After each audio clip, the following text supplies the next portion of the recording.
샬롬, 지난밤 평안하셨습니까? 오늘은 4월 14일 화요일입니다. 이 시간 주신 하나님의 말씀은 시편 97편 1절부터 12절까지입니다.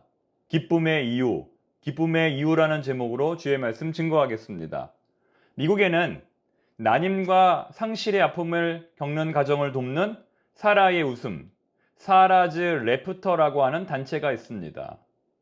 창세기 18장에서 사라는 아들을 주시겠다는 하나님의 약속을 듣고 웃었습니다. 그러나 그 웃음은 냉소였습니다. 비웃음이었습니다. 그러나 하나님의 약속대로 그녀가 아들 이상을 낳게 되자 그녀의 비웃음은 기쁨의 웃음으로 바뀌었습니다.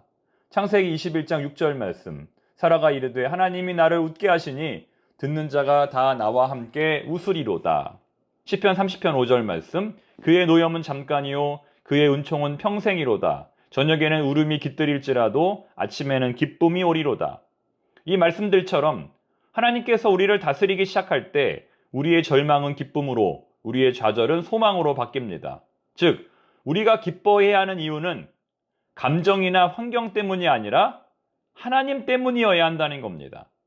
그래서 오늘의 시편 97편은 위대한 통치자이신 하나님으로 인해 기뻐하라고 우리에게 권면합니다. 1절 말씀, 여호와께서 다스리시나니 땅은 즐거워하며 허다한 섬은 기뻐할지어다. 12절 말씀, 의인이여 너희는 여호와로 말미암아 기뻐하며 그의 거룩한 이름에 감사할지어다. 시편 97편의 앞과 끝이 동일하게 하나님으로 인하여 기뻐하라고 우리에게 권면하고 있는 겁니다. 유대 주석가 라닥은 시편 97편이 오랜 포로 생활로 인해 하나님을 신뢰하기 어려워진 백성들의 마음을 다시 일으켜 세우기 위해 기록된 시편이라고 말합니다. 당시 이스라엘의 현실은 마치 구름과 흑암이 하나님의 얼굴을 가린 것처럼 보였습니다. 하나님께서 아주 멀리 계신 것처럼 보였습니다. 왜냐하면 지금의 현실이 너무나도 고통스러웠기 때문입니다. 그러나 시인은 분명히 말합니다. 하나님의 얼굴은 보이지 않아도 그분의 보좌는 여전히 의와 공평 위에 서 있다. 2절 말씀입니다. 구름과 흑암이 그를 둘렀고 의와 공평이 그의 보좌의 기초로다. 하나님의 현년 앞에서 산들이 밀랍처럼 녹아내린다는 것은 지금도 살아 역사하시는 하나님으로 인해 모든 문제와 두려움이 다 해결될 것이라는 시인의 믿음을 보여줍니다. 3절부터 5절까지의 말씀입니다. 불이 그의 앞에서 나와 사방의 대적들을 불사르시는도다. 그의 번개가 세계를 비추니 땅이 보고 떨었도다. 산들이 여호와의 앞, 곧 온 땅의 주 앞에서 밀랍같이 녹았도다. 요셉의 삶이 바로 그러했습니다. 형들의 배신, 억울한 옥살이, 끝없는 노예 생활은 그에게 짙은 구름처럼 다가왔을 겁니다. 하나님이 침묵하시는 것처럼 보였을 겁니다. 그러나 하나님은 그 누구도 상상할 수 없는 엄청난 역사를 이루셨습니다. 이처럼 하나님의 통치는 항상 우리의 생각과 판단을 뛰어넘습니다. 6절 말씀, 하늘이 그의 의를 선포하니 모든 백성이 그의 영광을 보았도다. 하지만 하나님이 주시는 진정한 기쁨을 누리기 위해서는 우리가 가짜 기쁨을 내려놓아야 합니다. 다시 말해 현재 우리 앞에는 진짜 기쁨만 있는 것이 아니라 가짜 기쁨도 있다는 겁니다. 여러분, 무엇이 진짜 기쁨이고 무엇이 가짜 기쁨일까요? 본문 7절에 그 기준이 나와 있습니다. 조각한 신상을 섬기며 허무한 것으로 자랑하는 자는 다 수치를 당할 것이라. 너희 신들아 여호와께 경배할지어다. 무엇이 가짜 기쁨이냐면 허무한 것을 자랑하고 우상신을 섬기는 겁니다. 이렇게 하는 자들은 결국 수치를 당할 것이라고 본문은 말씀합니다. 종교개혁자 칼뱅은 이러한 가짜 기쁨을 추구하는 인간의 마음을 가리켜 우상을 끊임없이 만들어내는 공장이라고 표현했습니다. 마치 물건을 찍어내는 공장처럼 우리 인간은 끊임없이 우상을 만들어낸다는 겁니다. 사람은 불안을 느낄 때마다 이러한 대상을 만들어냅니다.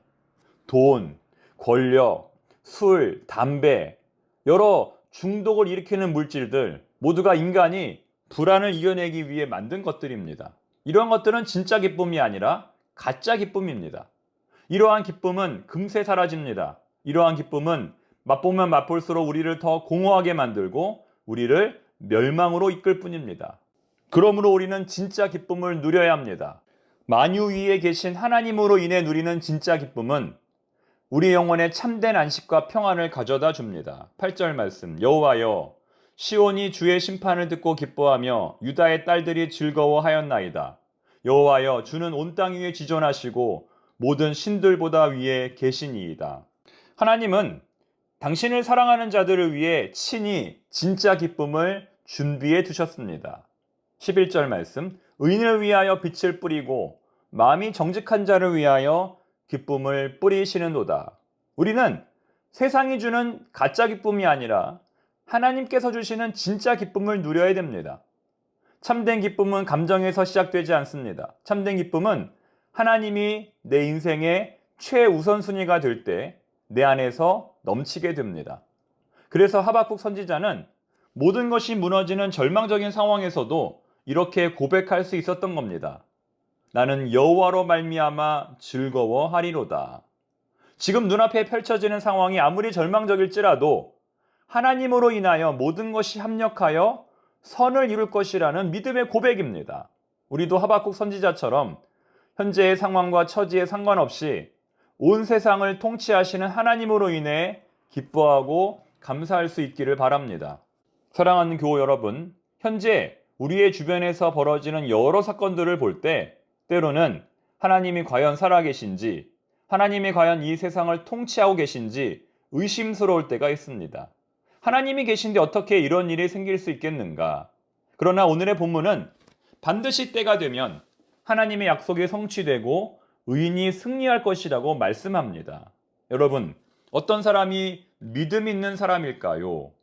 아직 이루어지지 않은 하나님의 약속을 이미 이루어진 것처럼 미리 기뻐하고 감사하는 사람입니다. 미래에 누리게 될 기쁨을 오늘로 앞당겨 맛보는 사람, 기도한 것은 반드시 이루어질 줄로 믿고 담대히 나아가는 사람, 그런 사람이 믿음 있는 사람입니다. 예를 들면 어떤 사람이 하늘의 별따기보다 어려운 아파트 청약에 당첨이 되었다고 생각해 보십시오. 아직 아파트가 분양되려면 많은 시간이 남아 있습니다. 그러나 그는 이미 아파트를 분양받은 것처럼 날마다 기쁨으로 살아갑니다. 그러면 그는 믿음 있는 사람입니다. 사랑하는 교우 여러분, 우리도 마찬가지입니다. 아직 우리가 천국에 들어간 것은 아니지만, 아직 우리가 완전히 구원받은 것은 아니지만, 이미 천국에 들어간 것처럼, 완전히 구원받은 사람인 것처럼 날마다 기뻐하고 하나님을 찬양한다면 그 사람이 진짜 믿음 있는 사람입니다. 오늘도 앞당겨 미리 맛보는 믿음으로 승리하는 우리 모두가 되기를 바랍니다. 기도하겠습니다. 하나님 아버지, 오늘도 저희들을 깨워주시고 생명을 허락하시니 감사합니다. 아직 천국에 들어간 것은 아니지만 이미 천국 백성인 것처럼 감사하며 기뻐하며 살아가는 저희들이 되게 하여 주시옵소서. 예수님의 이름으로 기도드립니다. 아멘.